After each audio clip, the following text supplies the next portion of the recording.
The first thing that you want to make sure the filter has is the right component parts. Now, the reason we're making a whole video about this and not just showing a picture of what it should look like is because we want to highlight that there is a very different component that is present in the filter that is an individual filter versus the filter that is a group filter, even though they both use the same underlying form, function, and technology. So on this side, I have the individual filter, and on this side, I have the group filter.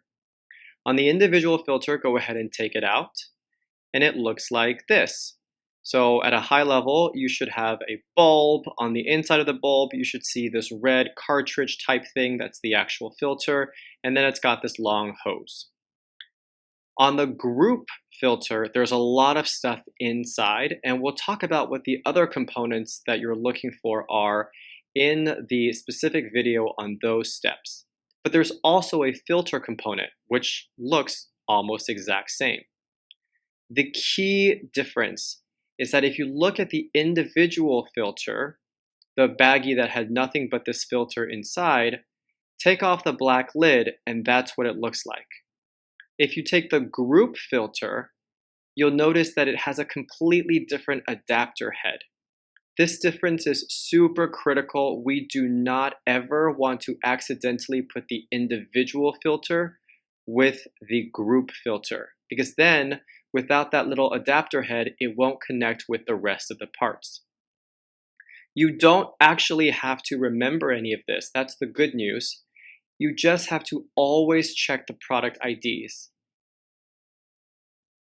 As long as the product ID on the black lid part matches the product ID on the baggie, then you're good to go.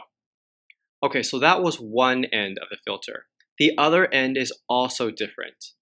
If you look at the individual water filter, you'll see the end looks a little bit like this. It's got a smaller red piece. On the group end, the end of the tube is a much larger red piece, and that's because it needs to connect with everything else. This side, it's a little bit harder to make mistakes because you have to connect everything.